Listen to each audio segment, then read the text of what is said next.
many of you believe in Proverbs 24 verse 3? Let's get there. It said, true wisdom is an house built. Don't mind King James Version. King James Version said builded. And by understanding, it is established. So there is no house that is built outside wisdom. In fact, look at Message Bible. Let's look at it from Message Bible. True wisdom is a house built. Do we have Message Bible there? And by understanding, okay, it takes wisdom to build a house. Let's read together. Everybody want to go? It takes wisdom to build a house. It takes understanding to set it up in firm foundation. So when wisdom is lacking, you can't build a house. So marrying is not a home. Marrying is not marriage. Marrying is just the beginning of we have brought you in to come and marry. So you need wisdom there to be able to build that house. And you will need understanding to get the house famed. If a man is not an understanding man, if the woman is not an understanding woman, that house will not be famed. Look at verse 4 in Message Bible. King James says, and by knowledge shall the chambers be filled with all precious and pleasant riches. But look at what Message Bible says, verse 4. It takes knowledge to furnish its rooms. It means every home have rooms that have more than the physical walls. It takes knowledge to furnish its rooms. The rooms, I hope you know that a man has many compartments. A woman has many compartments. The woman is not just a woman, you see, character is a compartment. Home bringing is a compartment. Where the person is going is a compartment. So it takes knowledge to furnish, to keep this compartment well, colorful and beautiful, with fine furnitures and beautiful draperies. Look at verse 5, Message Bible. Let's read it together. Everybody want to go. It is better to be wise than to be. So it can be strength financially. It can be strength in physical beauty. It can be strength in your coming from a political family or background. It can be strength, your father is a senator. That might be your strength. You are tall. You know, there are people that like these people that like tall, dark ladies or tall, fair ladies. That may be your strength. There are ladies that have, how do they call it? Industrial. And then they have the physical. Those may be strength. But the Bible says it is better to be wise than to be strong. Intelligence outranks muscle any day. So the intelligence is what we are. By teachings, you impart knowledge, you impart wisdom. So the Bible talks about getting wisdom, getting knowledge, gaining wisdom, gaining knowledge. So intelligence comes by as we teach, you learn. I see beautiful homes springing up from Carey Spring. So intelligence is better than strength. So there are wisdom principles that every man who wants to have a good home should have. I heard my spiritual father once said, a man told the wife, I was a fool when I married you. And the woman looked at the man and said, I was so much in love that I did not notice you were a fool. What kind of wife do you think that woman is? There are a few facts to know about long-term relationship. Number one, any couple that finds fulfillment in one another can stand whatever life brings. If you don't find fulfillment in your spouse, you don't find fulfillment in your relationships, you won't be able to stand what life brings. Because marriage is not the end of it. You will see many others that look like competitors to your spouse. But if you were fulfilled, you made up your mind that I'm fulfilled in mine, then you'll be relaxed. Number two, you have to make up your mind and do your best to celebrate your spouse for a lifetime. You must make up your mind to celebrate your spouse for a lifetime. A determined mind will push beyond the unplanned lover. This one made up his mind, I'm going to be celebrating my spouse till I die. The other one just said, I'm in love with you. Anytime I see you, I'm dead. You are my Canberry. You are my this. And have no determination in his mind to celebrate the spouse. He will just keep saying that thing and saying that thing and saying that thing. He is an unplanned lover. He is an unplanned lover. That determined person who may not have said it the way this one said will have a better home than this other one. So you must make up your mind. I will celebrate my spouse. I celebrate Mama like every day. Oh, our pastor's wife is very good. There is no good and bad man. There is no good or bad woman. It is the husband that makes the wife bad or good. It is the wife that makes the husband bad or good. When you say my wife is bad, you are the cause. Oh, my wife is good, you are the cause. There are buttons you press in a woman, you will see red colors. There are other buttons you press in the same woman, you see green colors. How come she is angry in the house, but when she gets to the office, she's smiling with her colleague? There are buttons the colleagues are pressing that you are not pressing in the house. The same way, vice versa. She gets angry outside, and when she comes home, she's happy. Because there are buttons you are pressing, the colleague is not pressing. So make up your mind to celebrate your spouse for a lifetime. For a lifetime. And then number 3 fact for long-term relationship is that you must tell yourself, there is no perfect spouse. And you must tell yourself that early. So even as you walk towards perfection, tell yourself there's no perfect spouse. Because the person you're getting married to may be saying things you don't like. Maybe behaving the way you don't like. Maybe talking the way you don't like. There are men that loves farting openly. As in, like, they don't care whether anybody is there in the house, they just fart. Wow. There are women that believe that to fart, you must go to the toilet and fart. And stay there till the fart comes down. So the day you walk to that person, you walk to the altar, your search for who to stay with was over. And for those that are not yet married, just know that that search will be over the day you walk up to the altar. So you stop searching forever and ever from that day. And so, getting to know this, you must arm your mind that there's no perfect man. There's no perfect woman. If not so, you will lose your spouse. Mama was not this beautiful when I married her. How many of you have seen our picture? I keep telling her, I did not know that you will be this beautiful. But just small money. I've not even started putting money. Just a small one I'm sprinkling. She's glowing. What when I'm putting the main money that is in my mind? Let's move on. So there are 5 common mistakes. And then there are escape routes to these 5 common mistakes. So we're going to be looking at them one after the other. Number 1 mistake is comparison and over expectation. Any marriage, any relationship, that comparison is a part of it. And there are so much expectations will not last. So know your present level and build from there. I hear about women that used to go to borrow wrapper to go to anywhere they want to go to. They'll go to borrow shoe. They'll go to borrow wig, borrow bangle, borrow necklace. No man wants to live with such a woman. And no woman wants to live with a man who is still borrowing trouser, borrowing car. I've gone for programs before. My host told me, he said, please, next time I want to come, I should call him when I'm close, so that they can get a car, collect my car on the road, and give me another car to drive to church. But that's my car. So I drive my car and go there. Be satisfied with your present level. You should know your present, know that this is my level now, and know where you're going. Disconnect from people who makes you feel less or inferior. Because every time you feel that you are lesser than them, you're inferior to them, it will make you want to try to compare yourself with them and start expecting unnecessarily. My husband should have done this. My wife should have done this. It's 3 years since we married and nothing is still working till now. That is not the way things grow. Don't let Nigerian movie deceive you. It does not happen in the lives of those actors in real life, the way you watch on movie. It is called acting. Somebody say acting. They acted it. Does that mean that people should not aim high? Aim high, but know your present level. Are you hearing what I'm saying? Any lady who is looking for a ready-made guy, I'm not saying that if God brings a guy that is stable, you should not marry. But if that is your primary motivation, you will make a mistake in marriage. And any guy who's looking for a ready-made lady will make a mistake in marriage.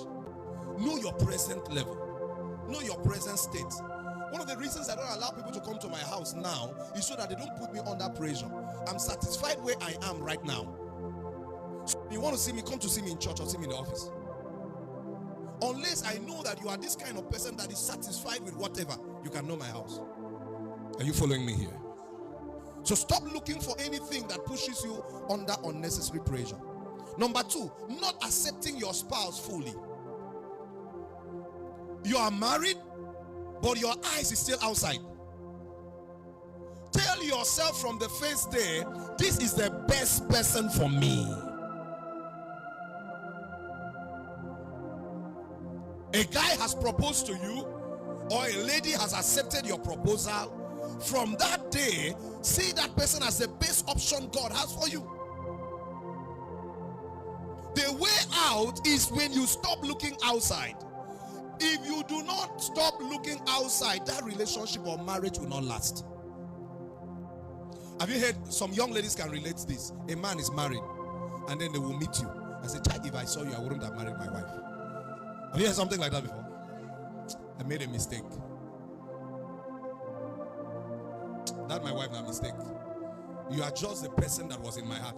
It's a scam. That guy is playing with your head. If he loved you like that, let me tell you the truth. Guys don't make mistakes in marriage. Oh. Before a guy marries, he has weighed. He saw you, he weighed you. And weighed the other person. He had no advantage there. He went there. And now, he still wants to explore you. He said, you know my wife. Ask me anything. Anything you want, I will give you. Since you started asking him, has he given you? Accept your spouse fully. Accept your spouse fully. Stop looking outside. Once you're in a relationship, you are in. Once you're married, you are married. And know that, tell yourself, this is the best for me. Who else would have been better than her? I've been in a relationship that church is closing like this, you're attending to people. Somebody that I've not married yet, I only told that time that I want to marry. Once you are standing with the person up to 1 minute, she will start doing like this. I said, "Why are you still doing there? Why are you still doing there?" A member does not come and hold your hand. "Hey, pastor, those days I don't tap members at the back, or I don't try it. Whether you are a lady or a guy in a handshake, and I don't shake long. As I shake like this, I remove my hand. You shake more than a few seconds, you're in trouble." So that I didn't like the way you were holding that. I never. Number 3, not communicating with grace. You're in a marriage relationship, you're in a courtship, and you talk to the other person casually. You talk to the other person as if it's not human. That marriage may not last.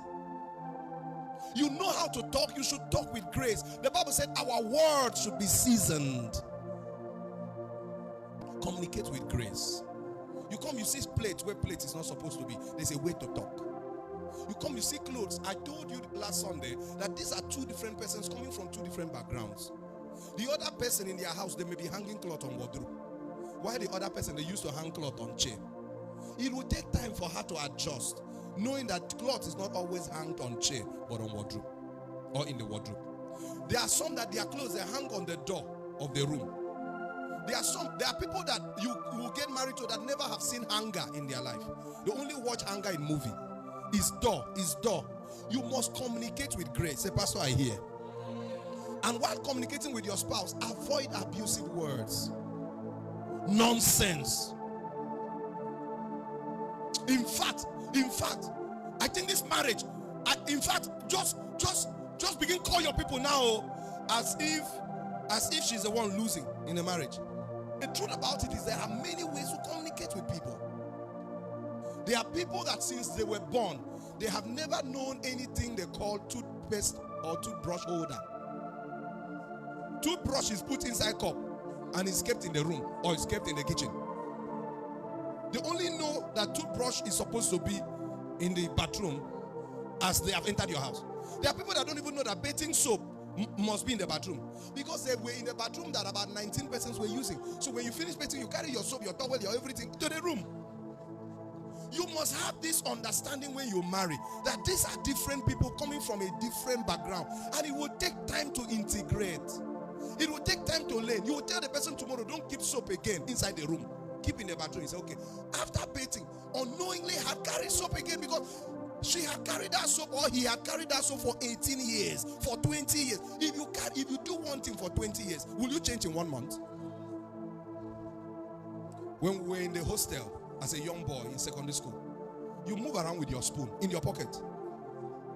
So when hostel life was over and I came back home, I never knew when I used to move with spoon in my pocket. I would go to visit my friend. I don't know when I bring, because in the hostel you don't say, make I join you now. Once you see food, you bring out your spoon. And so when I came back from school, I will move with spoon unknowingly, entering my friend's compound or go to visit people. Before I know what happened, I brought out my spoon and started eating people's food. It took time for it to change because for 4 years I stayed in the hostel learning wrong things. If your hearings are here, there is no way a home will get better if you're using abusive words on that person. That person genuinely does not want to do the wrong, but it is background that made it happen that way. Number 4, because of our time, delaying to integrate into each other as fast as possible can be a major problem why a relationship or marriage will not last. Do you know why when you come to church we ask you to join a department? Because once you mix up with people quick, you mix up with people fast, you already see yourself as part of that family. Is it so? Is that true? Now, when the husband is still having his bank account, the wife is her bank account. The husband has his plate to eat, the wife has her plate to eat. There's a special spoon for the man of the house, a special spoon for the woman. Everything is separate. The husband still have his own box where he keeps his clothes. The wife has her own.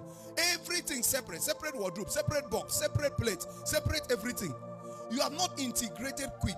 Separate bank account, separate church, separate car. My brothers and sisters, any little thing can make you say, I'm going. And to go is easy because your things are separate. Integrate quick.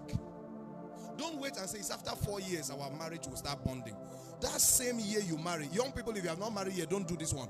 Go and open a joint account. Yes, we know you still want to be in control of your money, but somehow be throwing 2,000 there.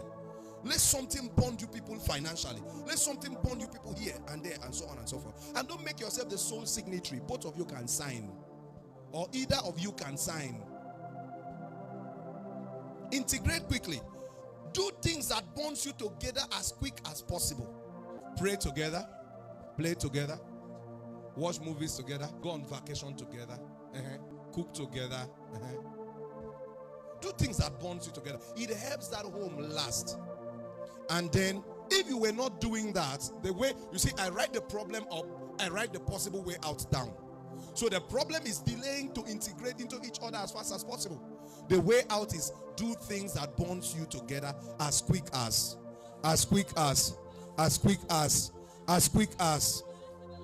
are some things I would have said also, but because we still have young people that are not married, so we are trying to make sure that our teaching can be heard by everybody. Okay, that's number 5. Stinginess or no generosity. Sweetheart, Pepe has finished. You say, how much do you have? He said 59. He said, bring 40. Let me bring 30. You are so stingy to the point that your boxer have torn. You refuse to buy. He said, now wife, they buy boxer. You are so stingy to the point that if the man does not bring money, you says that if the woman has 5,000 and the man has 10,000, what the house has is. So the woman's money is not the family's money. You are so stingy to the point that if your husband does not bring money, you sleep hungry. You have slept hungry to the point that bone has come out on your jaw, come out on your chest. Right now they can count the backbone, and then you notice very well that the hunger is getting too severe. You are planning to go and visit your parents so that they will say the man is maltreating you. That's not right. Don't be stingy with your resources. Don't be stingy with yourself. Don't be stingy with words. Don't be stingy with appreciation. Don't be stingy with anything that you know will be of a help to your spouse. Somebody said generosity. When Mama had to write her first exams, as at that time, we should have had the money to pay for the form and all that. I needed to look for it and think about it. Even when she said she was not going to write that year, she wants to rest. I said, no, go and write. Share the little you have. Because love without giving has already started cracking. Has a crack already. Whether you believe it or yes, that's the truth. Any love without giving has a crack already. And it is not only the man that gives to the woman also gives to the man. But if you're not married, there's a limit you can give. If you're not married, there are 3 kinds of giving you must not give. Number 1, borrow me, I will return tomorrow. It's a scam. How much do you need? 1 million. Oh, I don't have 1 million now. Sweetheart, if you don't give me this 1 million, I'm just going to die in 5 minutes. Sorry, you will not die. Okay, let me give you 480. Drag it to what you can give, and if the person does not return, it does not affect you or the relationship. So the person need 1 million, tell him you have 5,000. See, it's too far. He said, that's what I have now. Does it mean that you don't have the 1 million? You have, but you have a plan for the 1 million. What you can spare from what you have a plan for, and it will not pain you, is 5,000. I'm talking about those that are not married. Number 2 kind of giving you must never do is giving to impress. If I don't give him now, he will leave me. My brother, my sister, that guy or that lady has many other persons that lady have asked the same money. So he will collect from 19 of you at the same time. And will become a big girl. And you will be a guy working for the girls. Don't give to impress. Number 3 kind of giving you must never give is giving out of pity. I don't like the way he's crying. I don't like the way I'm seeing his family. So he tells you that they must build a house in his father's house before they marry. No problem. Wait for federal government. Rather build that house somewhere, put tenant, and put him as a tenant in one of the rooms. Don't pay rent. Don't pay rent. Lawyer, barrister, don't collect rent for this one for 4 years. Don't be the one to collect the rent direct. Give it to a lawyer. That's not when you're married. And then I end with this. Jesus can restore any relationship, no matter how bad it has gone. Whether it is marriage or it is relationship of a guy and a lady just knowing themselves and working towards marriage. So what do? Commit it to God in prayers and start rebranding intentionally. There are things your spouse does not like. There are things your spouse is always complaining about. Or start working towards those things. You know, normally men has ego. If you tell a man that you want a man to be sitting here, he will say, why? I'm not sitting. But he has heard. Don't shout and say, you must sit. You must sit. That man has heard that thing. Just communicate with grace and gradually allow him, he will sit. And man, from the day you heard, sit down here, start asking yourself, if I sit here, will I die? If I don't sit here, what do I lose? For me to have a long-term marriage, what do I lose sitting here? Let me sit. I made up my mind from the first day I got wedded that anybody in the world is permitted to call me woman rapper. I have chosen to be my wife's rapper. It is better to be a woman's rapper, according to my spiritual father, than to be a sad man's trouser. It is better for the world to laugh and mock and call you everything woman talk, they do, than to be a man who has not become a woman's rapper but does not have a house to stay. My brothers and sisters, no matter the peace you have in the bar, peace you have at workplace, peace you have on the street, the peace at home is the greatest peace. And so you must intentionally do everything to give yourself peace at home. Many benefits. Number 1, even your neighbor will want to serve your God. So it will be easy to evangelize your neighbor. Number 2, it will be easy to raise God-fearing children. Check children from homes that parents are always quarreling. They raise more touts than reasonable children. When you see children that after many years, you see them on the street or wherever, and they are well-mannered, they came from a home that one person made a decision to have a good home. And in every good home you see, people make sacrifices. There is no good home that the man will not adjust and the woman will not adjust. If you always wait for your spouse to say, I'm sorry, or always waiting for the other person to come and say, okay, I'm sorry, now let it be over. A day will come, he will not say it again. A day will come, she will not say it again. Always be willing to be the first to apologize. Don't wait for the other person. Make up your mind on time that no matter how